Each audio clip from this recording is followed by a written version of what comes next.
It's a very big day in Manchester, isn't it? With huge news coming from the red side too, as the Glazers considering selling Manchester United. Right, as you can see, we're going to be live at Old Trafford in just a moment. There we go.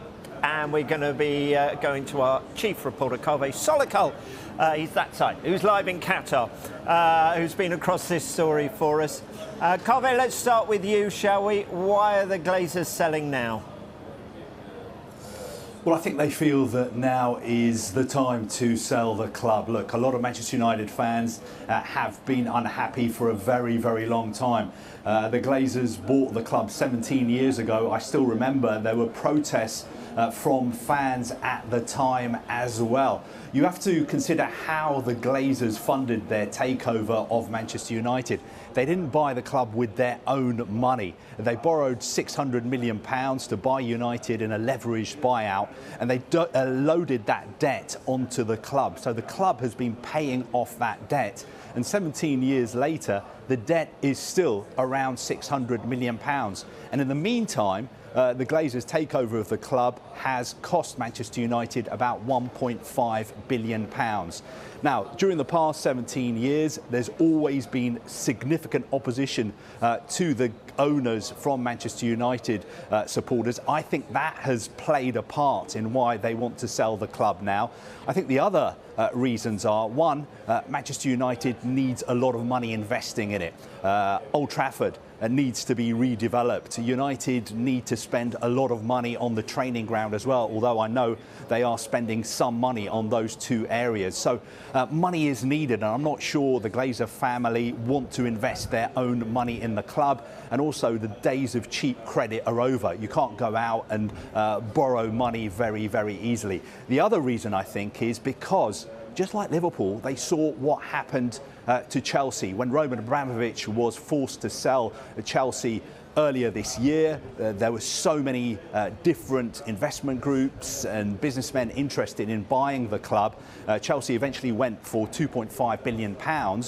So for the Glazer family, they realised there is a lot of significant interest out there.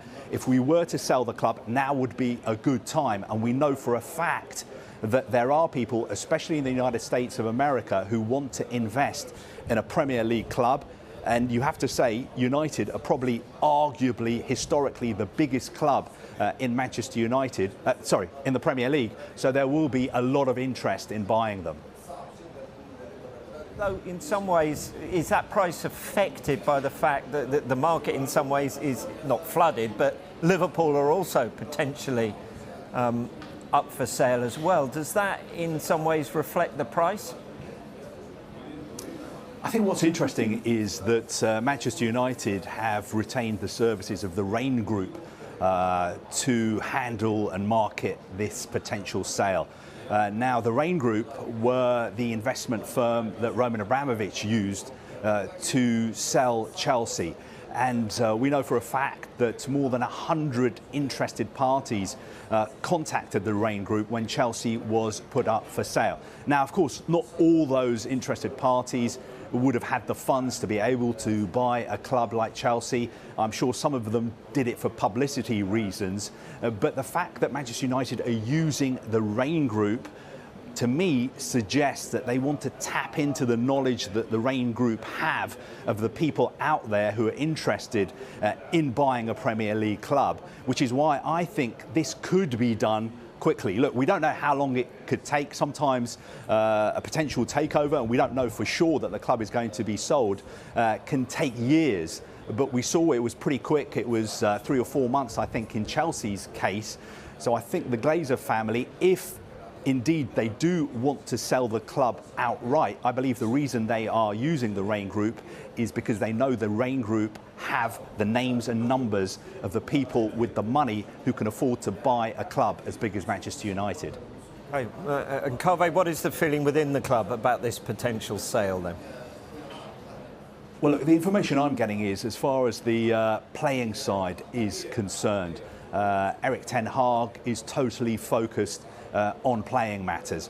Of course, because the World Cup is on at the moment, the players are either away, the coaching staff are taking a little break. The issue with Cristiano Ronaldo has been sorted out, and I think Erik ten Hag feels that he can do what Thomas Tuchel did. During all the uncertainty surrounding Roman Abramovich selling Chelsea, Thomas Tuchel actually insulated his players from all that uncertainty, and Chelsea's results were pretty good during that period. So I think that is what Erik ten Hag will be trying to replicate. But of course, when a club is up for sale effectively, the people running that club in key positions will be thinking about the future, because look at what has happened at Chelsea since Todd Boehly bought the club. A lot of key people have left Stamford Bridge. So you'd have to think, if the Glazers were to sell Manchester United, whoever buys the club, and I'm hearing it's more than likely going to be a group of US investors, they would surely want to bring in their own people. So a little bit of uncertainty around Manchester United at the moment, especially at the senior level, because they know if new people come in, they'll want to bring their own people in with them. So that's the view from Doha this lunchtime. Let's get the feeling in Manchester, shall we, to this potential sale. And as you can see, Ben Ransom is there for us at Old Trafford. Ben. Yeah, thank you very much. Of course, we've been reacting to that statement specifically, and when we broke the news on Sky Sports News and on Sky News here last night. And for the first time, we can get some official fan reaction here. I'm joined by Duncan Drasdo, the Chief Executive of the Manchester United Supporters Trust. Duncan, let's go back to that official statement. Obviously, the news came out and emerged that the Glazer family are open to a sale. When you saw the statement, what was your reaction as an organisation? Well, look, I mean, every United fan knows that we're desperately in need of new capital investment into the club, for the stadium redevelopment, to back the manager, to put the club back where it should be, competing at the top in the Premier League and in Europe.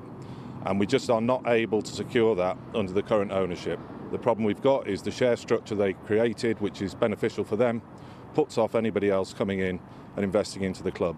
So we need a new ownership structure if we're going to get that investment. I think that's the conclusion that the Glazer family have reached themselves now, having tried to, every mechanism they could to bring in investment while they retained ownership. So I think this is the start of the end for their ownership of Manchester United.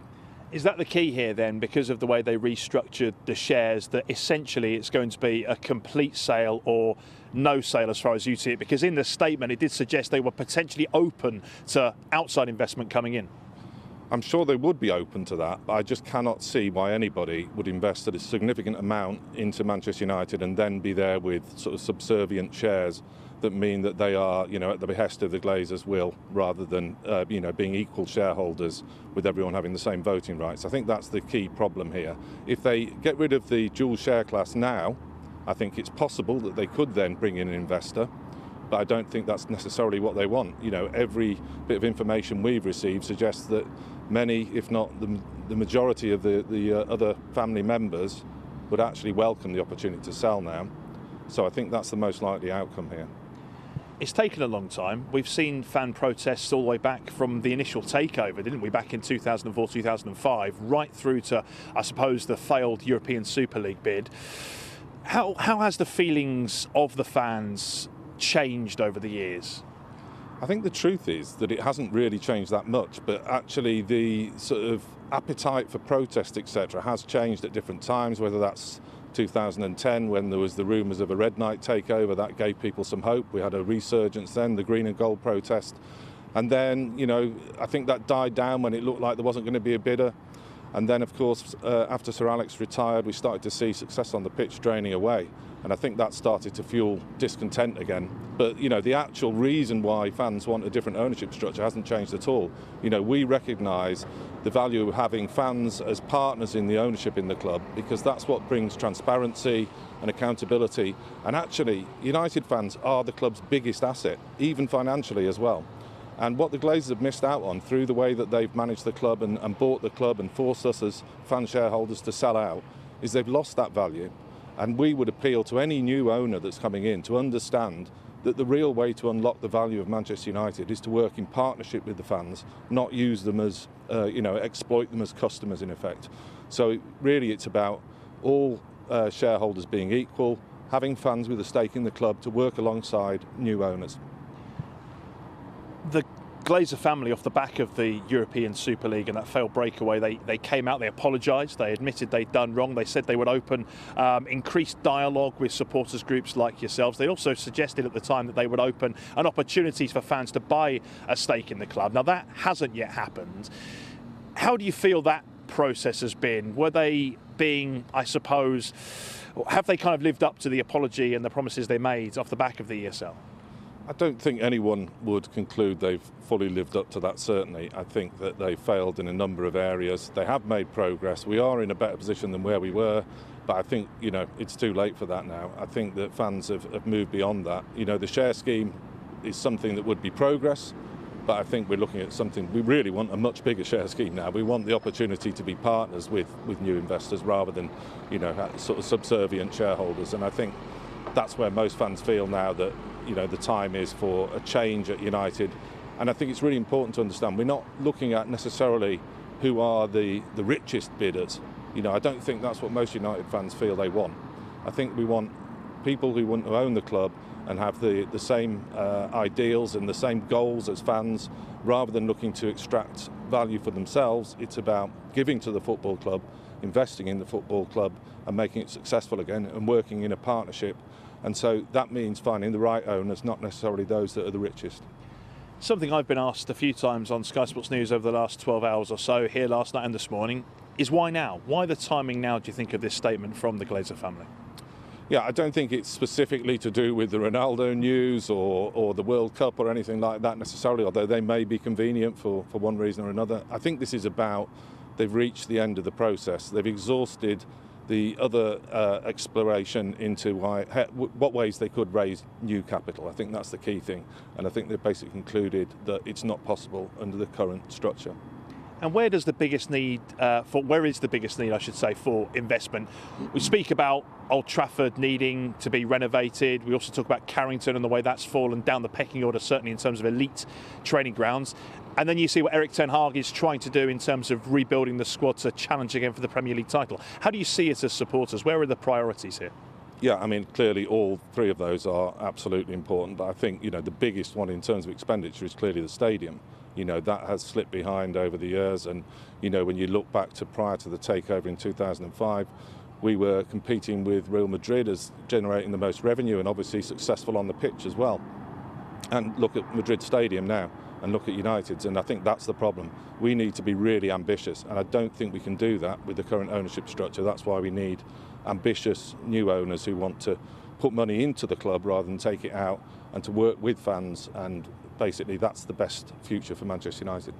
And just finally, I want to ask about the impact this could have on the current squad. I know we've got this pause for the World Cup, but it's very unlikely a takeover will be sorted before the Premier League resumes. Erik ten Hag will be facing questions on a almost weekly basis about the process and progress behind the scenes. Do you worry about the impact that could have on Manchester United in this current season? I don't really. I mean, Ten Hag comes across as a very level-headed guy. I don't think he'll be deflected by that at all. I doubt he'll really engage on those questions, and I think that's quite right too. He concentrates on his job. It'll be up to Richard Arnold and the senior management at the club to deal with those questions rather than the football club's manager. Stuff. Thank you very much. Duncan Drasdo, then the Chief Executive of the Manchester United Supporters Trust. As you're hearing there, it's been more than a decade of protest against the Glazer ownership here at Manchester United, and it certainly appears as though their time here owning the club is coming to an end. OK, gentlemen both, thank you very much indeed.